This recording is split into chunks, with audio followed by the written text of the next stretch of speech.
اگر گویم که ما را ببخش پسرم،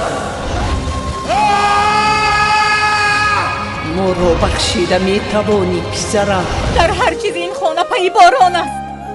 تو فکر میکنی همه این چیزها را گرفته رفته میتوانی؟ تو از تحت دل میگویی یا از ناچاری؟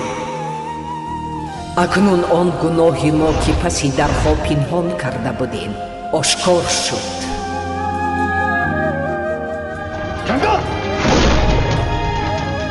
قسم میخورم که میکشم، اینها را میکشم. یکی تو را به دنیا آورد، دیگری به بایه رساند. اختیار در دست توست. ما تو را در خانه انتظار هستیم. از این پس تو گپ میزنی، ما خاموش میستیم. تو انتخاب میکنی، ما قبول میکنیم.